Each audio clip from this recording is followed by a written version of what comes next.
If you are a man over 40, you have a lot of priorities in life. Everybody wants your time. You're building your business and you're taking care of your family. And in order not to turn insane, you need to stay in shape. And that's exactly what I got for you in this video. A workout to help you stay in shape, boost your performance, boost your longevity, and it doesn't take very long. But before we get started, I want you to join our free 50K giveaway. Get a chance to win lifetime access to our online kettlebell courses valued over $2,000. Link is in the description.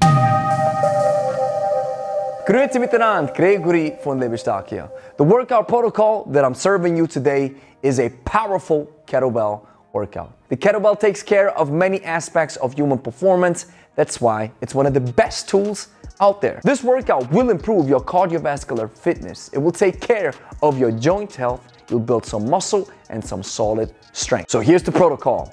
We have a 6-minute round, and in this 6 minutes, we do 4 exercises for 5 reps. We do all 4 exercises with the left side first, then we do all these 4 exercises with the right side, and once we have completed both sides, we try to do as many sets as possible in this 6-minute round. After this 6-minute round, we take 1 minute of dedicated rest and we do 3 rounds. This is the first part of the workout where we focus on muscle and strength. In the second part of the workout, we will focus on your cardiovascular endurance. We have 2 exercises for a 90-second protocol. This means we do exercise 1 for 90 seconds, then we rest a couple of seconds, and then we do exercise 2 for 90 seconds, and again, we rest a little bit. That's 1 round, and we will do a total of 2 rounds in that regard. And the total volume of muscle, strength, and cardiovascular endurance of this workout protocol should take you about 25 minutes to complete. Let's stop the talking and start the chalking. Let's check out the 4 exercises of the 6-minute rounds where we focus on muscle and strength. Exercise number 1 is 5 reps of a single hand deadlift, and we start with the left side. So that's 1, 2, 3, 4, 5, and now breathe a little bit, take a second, and now we jump into exercise number 2, the clean. Now we pull the kettlebell up, rack it in the rack position, and now 1, 2, drop the kettlebell into the backswing, use your hips to generate the power to thrust the kettlebell up into the rack position. And here comes number 5. Now we jump into exercise number 3, the rack squat. Take a wide and shoulder width stance, chest up, knees are now tracking the toes, go down into a squat. That's 1. That's 2. Breathe in as you go down. Keep the chest upright. Last 1. And here comes the final exercise. Go back into the shoulder width stance, the push press. Bring the kettlebell overhead. 1. As you can see, 2. I use my legs like a spring to aid in pushing the kettlebell overhead. And that's 5. Now drop the kettlebell, take a breather, and now we do these same exercises with the right side. So now the clock keeps ticking. You want to use as much rest as you need according to the rate of your perceived effort. This means you have completed both sides.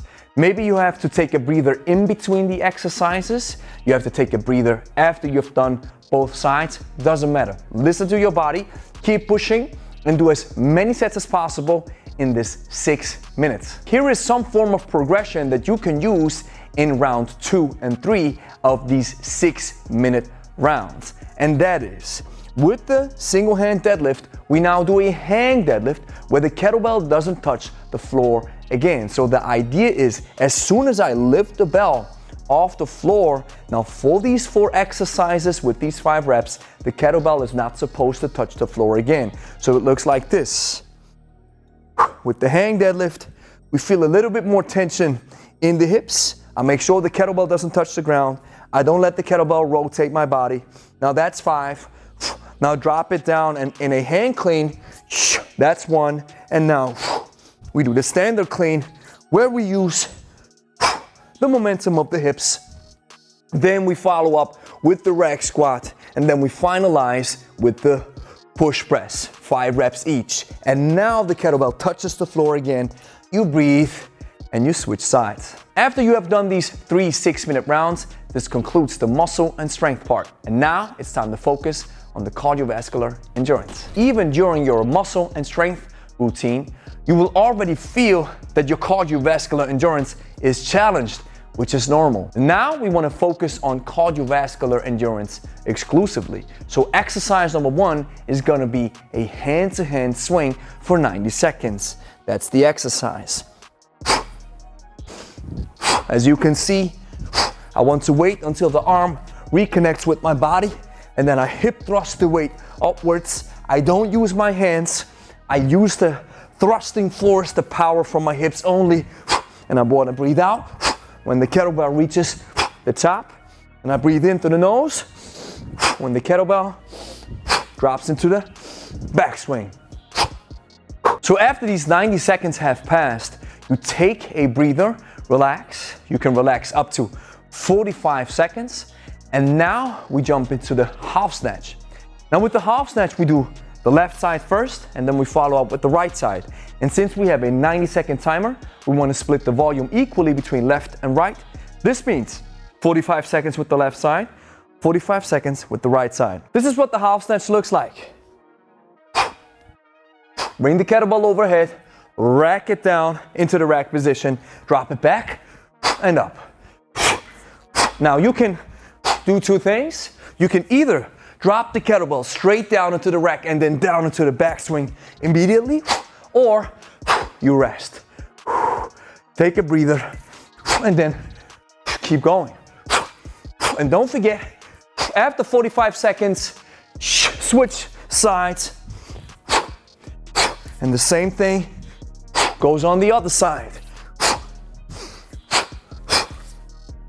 The kettlebell snatch is a tricky exercise to learn, and it's a full body blaster that requires a lot of strength and fitness.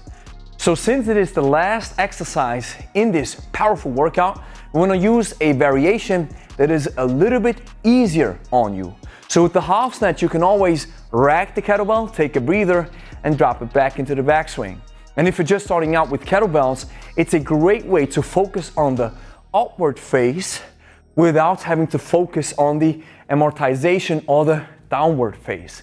Both phases are not easy to learn, and if we can separate them, it is easier to get a hold of this powerful exercise. Finally, if you're looking for a great warm-up before you want to get started with this beast double workout, I have one right here. Check the top of the screen. Here's the next thing that you have to do. Like the video, consider subscribing, share with the friends, and then go watch this video. If you're just getting started with kettlebells, I want you to watch this video because it's a great tutorial with also a great workout that can help you to get started. You see, the kettlebell is such a powerful tool. It's gonna give you a lot of bang for your buck, especially if you don't have a lot of time. So check out this video. It's gonna be worth your time. Watch it right now.